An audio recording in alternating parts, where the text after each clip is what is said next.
सारा खेल बनाया हुआ है। इस कहानी को सुनिए, ये बिल्कुल ऐसी कहानी है जैसे कि आप लोग अपने बच्चों को सुनाते होंगे सोने से पहले।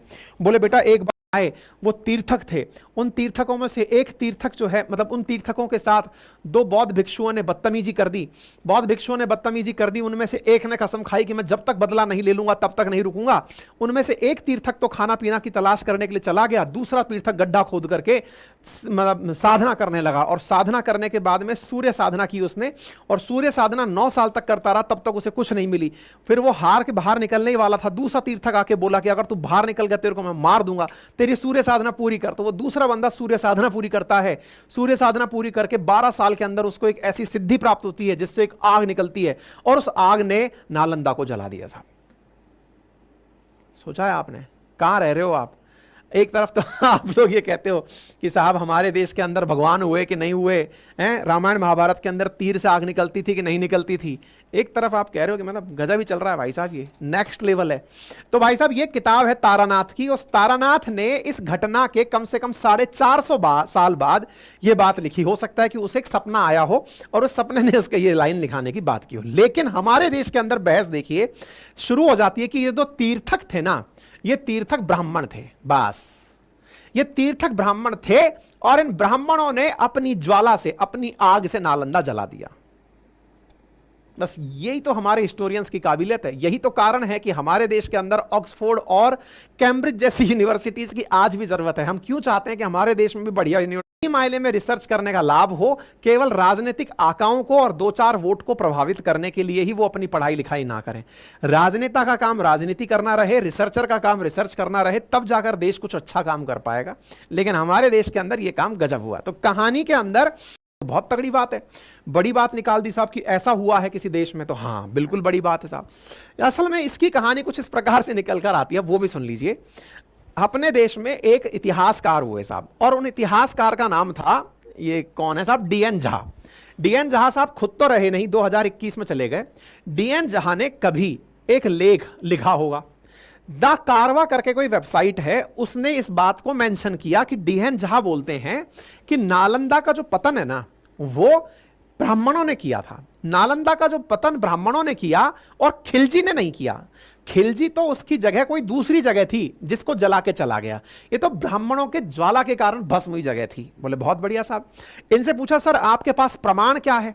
तो बोले एक तो यही प्रमाण है, तारानाथ का जो डायलॉग बताया मैंने आपको, जिसको Taranath the history of Buddhism of India कहा जाता है, जो कि इस घटना के 400 साल बाद लिखी गई। और दूसरा, बोले दूसरा एक प्रमाण और है, और वो प्रमाण क्या है ना, वो भी मैं आपको दिखाता हूं। एक किताब है जिसका भी मैं जिक्र लेकर आया हूं आप लोगों के लिए, वो भी मैं लेकर आया हूं। वो कंटेंट इतना सारा हो गया ना कि वो फ्लो में गायब हो रहा है इधर उधर।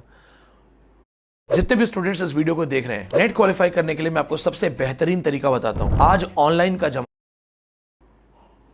हाँ, पग सैम जॉन जोंग द्वारा लिखी हुई किताब है, लिखी हुई किताब है सुम्पा खान पो ये से पाल। ये कोई लेखक है। डीएन झा ने अपने अंदर अपनी बातों को बताने के लिए 2 किताबों का सहारा लिया। एक का सहारा, डीएन झा नहीं बचे, डीएन झा नहीं बचे।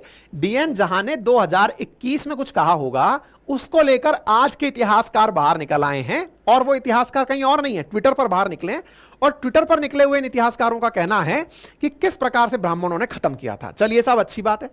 ऐसी स्थिति में यहां पर 2 पक्ष निकलते हैं। डीएन झा साहब ने 2 तर्क दिए, एक तो तारानाथ वाला तर्क दिया, और दूसरा तर्क दिया सुम्पा खान पो ये से पाल का, जिन्होंने किताब लिखी थी पग सैम जॉन जोंग। इसके अंदर यह भी किताब 1704 से 88 के बीच में लिखी गई थी। इसमें भी यह दावा किया गया था, क्या दावा किया गया था, कि ब्राह्मणों और बौद्धों के बीच में संघर्ष हुआ और हिंदू कट्टरपंथियों के द्वारा नालंदा को जला दिया गया। अच्छा, अब आते हैं हम डीएन झा साहब के द्वारा लिखी हुई बातें और उनके काउंटर में और इतिहासकार क्या कहते हैं। तो पहली 2 बातें तो आपको समझ में आनी चाहिए। तारानाथ हो या पिंग पोंग पोंग जो भी है उसकी किताब हो, ये दोनों ही उस घटना के लगभग 400-500 साल बाद लिखी गई। ये बिल्कुल वैसे है जैसे मैं आज आपसे ये कहूं कि बताओ कि महात्मा गांधी जी के बारे पर लेख लिखिए, महात्मा गांधी जी कैसे थे। आप जो भी तथ्य जुटाएंगे वो आपने जो तथ्य प्राप्त किए हैं, जनता से सुने हैं या किताबों में देखे हैं, उनके बारे में आप महात्मा गांधी जी के ऊपर चर्चाएं लिखेंगे। लेकिन मैं आपसे कहूं विवेकानंद जी के बारे में बताओ, अपनी जीवनी लिखो, तो आपने जो गैदर की इंफॉर्मेशन है उसी के आधार पर आप चीजें लिखेंगे। और मैं लेट लेट चलता चला जाऊं और पीछे पीछे घुसता चला जाऊं, फिर मैं कहूं कि बताओ 1746 में क्या हुआ था, फिर मैं कहूं 1800 में क्या हुआ था बताई, तो आप उस चीज के लिए जितनी भी आपको सुनी सुनाई मेमोरीज हैं उनसे कुछ चीजें प्रोड्यूस करेंगे, या कहीं कुछ ऐसा लिखा हुआ राइटअप देख लेंगे उससे प्रोड्यूस करेंगे। हमारे देश में भी यही हो रहा है। इसलिए जो उस समय था, अब अपन उस पर चलते हैं। तो साथियों, नालंदा के विनाश के बारे में उसी समय एक मौलाना हुआ करते थे जिनका नाम था मिनहाज उद्दीन। उन्होंने तबकात ए नासिरी नाम की एक पुस्तक लिखी थी, और उस पुस्तक के अंदर उन्होंने स्पष्टता से, अब देखिए, एक तो हो 400-500 साल बाद पुरानी बातें, और एक है वर्तमान की किताब। वर्तमान से मतलब यह हुआ कि उस समय की किताब, जिस समय बख्तियार खिलजी ने इसको खत्म किया था, उस समय एक मौलाना ने पुस्तक लिखी जिसका नाम था मिनहाज उल दीन, है ना, सॉरी, तबकात ए नासिरी। उसमें लिखा है कि नालंदा को बख्तियार खिलजी द्वारा जलाया और नष्ट किया गया। इसमें उल्लेख है कि बख्तियार खिलजी 200 घोड़ों के घुड़सवार दल के साथ आया, नालंदा पर हमला किया और स्थानीय भिक्षुओं के, ब्राह्मणों के सिर मुंडवाकर उन्हें मार डाला।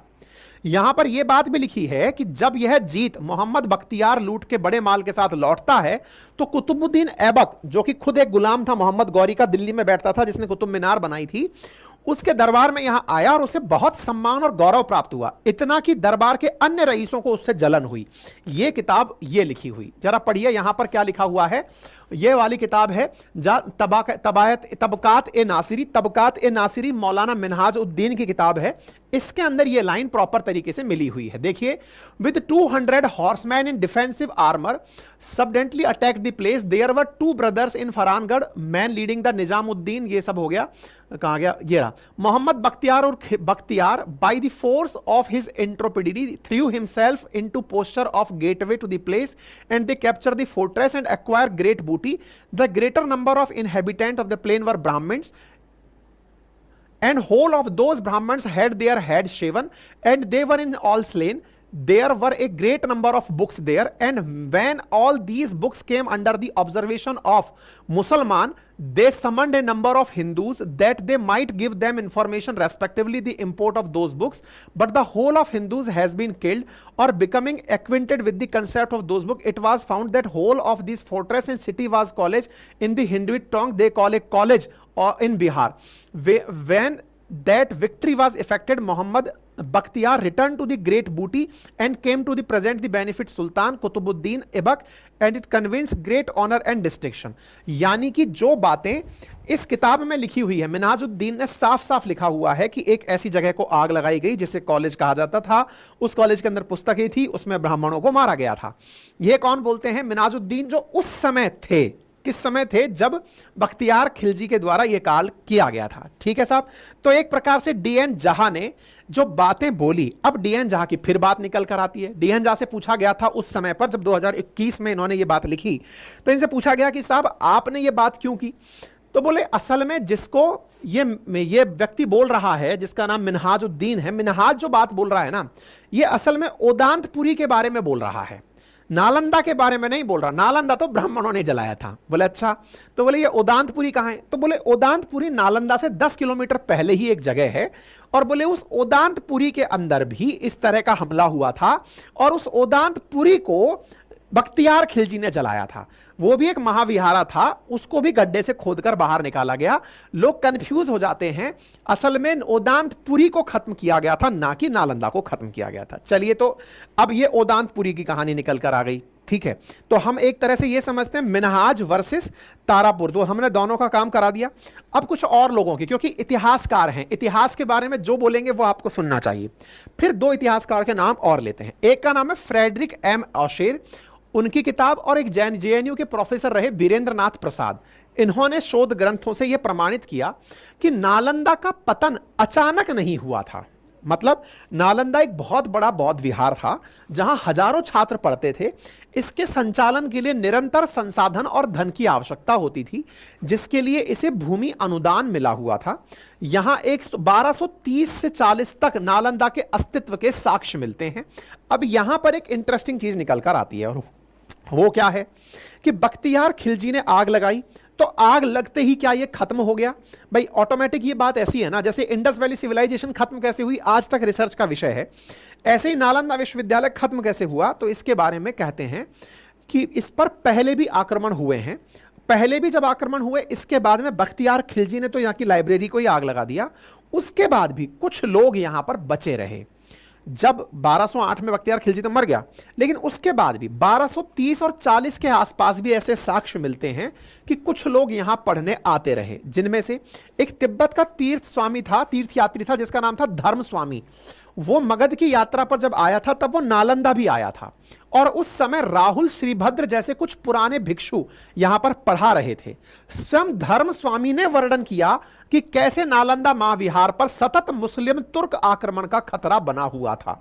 यानी कि धर्म स्वामी जब नालंदा में थे, उस समय नालंदा महाविहार के आचार्य को सूचना मिली थी कि नालंदा के लगभग 10 किलोमीटर दूर बिहार शरीफ के पास तुर्की सेना डेरा जमाए हुए है और वे नालंदा पर बहुत बड़ा आक्रमण करने वाले हैं। यह जानकारी धर्म स्वामी अपने गुरु को अपनी पीठ पर लादकर सुरक्षित स्थान पर ले जाते हैं। इसलिए यह कहना कि नालंदा के पतन में मुस्लिम आक्रमण की कोई भूमिका नहीं थी, यह पूर्णतया अनऐतिहासिक होगा। ठीक है साहब। अब इनकी कौन सी किताब आ गई? जैसे डीएन झा सुना, ऐसे ही आप वीरेंद्र नाथ प्रसाद सुनते हैं। रीथिंकिंग बिहार एंड बंगाल करके इनकी पुस्तक थी, और इस पुस्तक में इन्होंने बकायदा इस बात को लिखा कि कैसे नालंदा के पतन में मतलब बख्तियार खिलजी का रोल था, तुर्क आक्रमणों का रोल था। ठीक है साहब। तो यहां पर डीएन झा अपनी शोध में जो रिकॉर्ड प्रस्तुत कर रहे हैं, इन्होंने कोई रिकॉर्ड प्रस्तुत नहीं किया, ये सेकेंडरी सोर्सेज से डिराइव कर रहे हैं। मतलब ऐसे समझिए, सेकेंडरी सोर्सेज का मतलब है कि उस समय किसी ने कुछ घटना देखी हो, उसने ऊपर भाषणबाजी किए जा रहे हैं। ठीक है। अब बात करते हैं आज के समय पर कौन क्या कहता है, यानी कि स्वतंत्र भारत में क्या क्या थॉट रही, क्या लोग वाकई में डीएन झा जैसी बातों से समर्थित रहे हैं। असल में डीएन झा तो 2021 में निकल लिए, लेकिन उनसे पहले भी जिस समय पर भारत में अंबेडकर साहब जैसे लोग हुआ करते थे, उन्होंने भी अपने स्टेटमेंट्स में यह कहा है कि मुसलमान आक्रमणकारियों ने जिन बौद्ध विश्वविद्यालयों को लूटा, उनमें से कुछ का नाम नालंदा, विक्रमशिला, जगद्दल, ओदांतपुरी के विश्वविद्यालय हैं। उन्होंने बौद्ध मठों को भी तहस नहस कर दिया जो सारे देश में स्थित थे। हजारों संख्या में भिक्षु भारत से बाहर भागकर नेपाल, तिब्बत और कई स्थानों पर चले गए। इस इंटरेस्टिंग बात सुनिए, यहां से बहुत सारे भिक्षु भागकर तिब्बत चले गए। तिब्बत पर भी आक्रमण करने के लिए बख्तियार खिलजी गया। बख्तियार खिलजी बॉर्डर क्रॉस करके तिब्बत तक भी लड़ाई लड़ने गया। उसको बौद्धों से इतना दिक्कत थी कि वो इनको खत्म करने के लिए वहां तक गया। लेकिन आज के केस में इस चीज को अलग तरीके से प्रेजेंट किया जा रहा है। खैर, ऐसे ही एक और अमेरिकन हिस्टोरियन है जिनका नाम है विल डूरेंट। उन्होंने आर ओरिएंटल हेरिटेज में यह बात कही है कि ऑक्सफोर्ड की स्थापना और कैम्ब्रिज की स्थापना के बीच में नालंदा के विध्वंस का उल्लेख है। मतलब नालंदा का जो विध्वंस है वो किस समय हुआ, ये मैंने आपको बता दिया, इन्होंने भी अपनी किताब में लिखा है। ऐसे ही भारत के एक मतलब नोबेल प्राइज विनर हैं अमर्त्य सेन, इंडियन इकोनॉमिस्ट हैं, उन्होंने भी ऐसी ही बात कही। ऐसे ही अरुण शौरी के द्वारा भी अपनी किताब में इस तरह का जिक्र किया गया।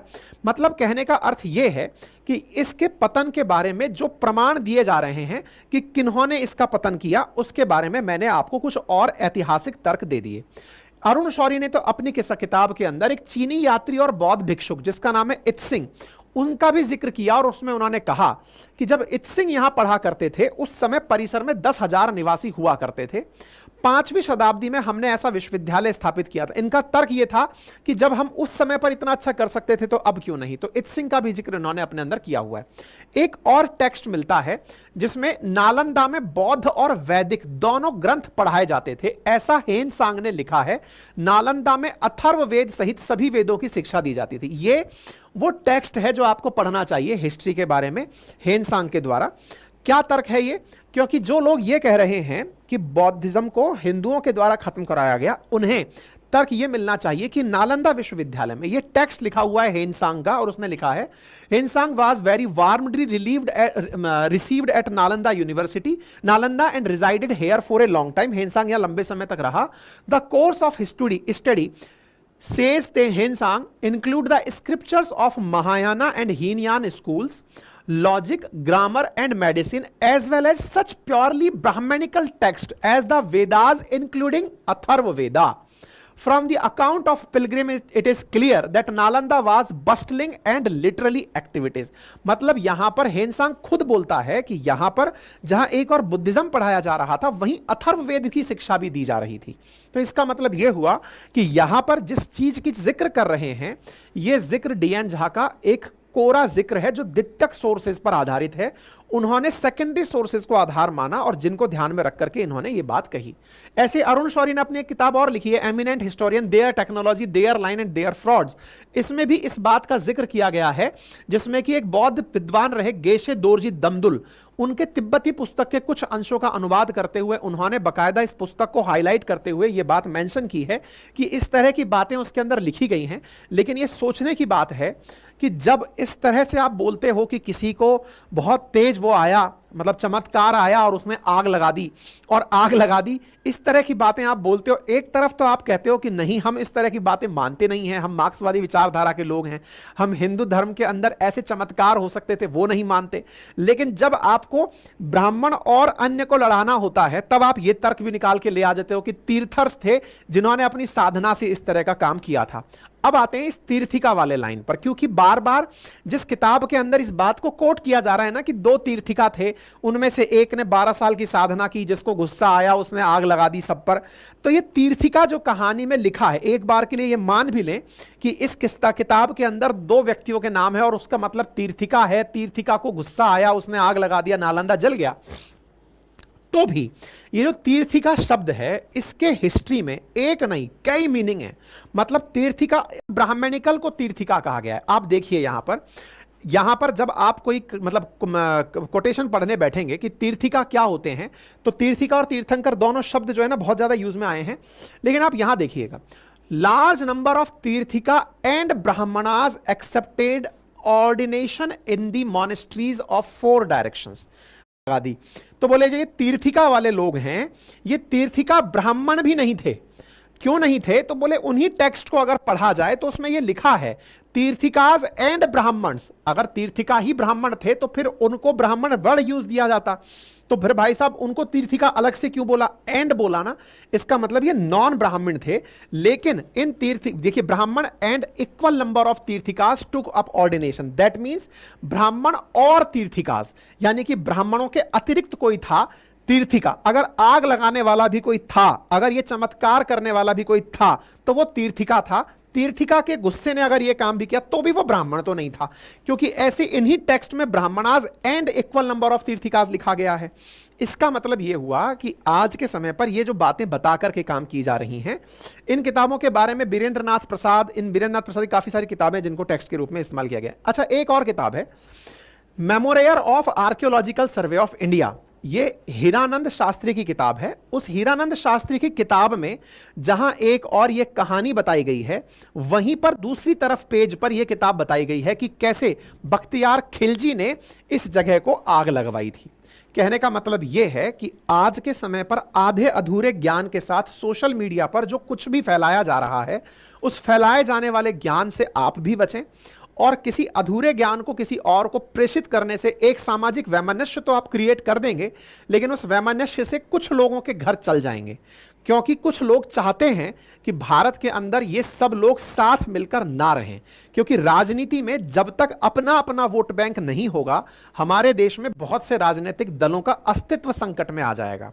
वास्तविकता में रिजर्वेशन बुरी चीज नहीं है, लेकिन हमारे देश के राजनेताओं से हमें रिजर्वेशन से ज्यादा रोजगार मांगने चाहिए। जिस तरह से हम लोग आए दिन उठ करके, इससे भी ज्यादा जरूरी है, लगभग 3 लाख वैकेंसी भरी जानी चाहिए। उत्तर प्रदेश के अंदर ना जाने लाखों वैकेंसीज वैकेंट हैं, जो कि आए दिन इंतजार में है कि कब पेपर वापस आएगा।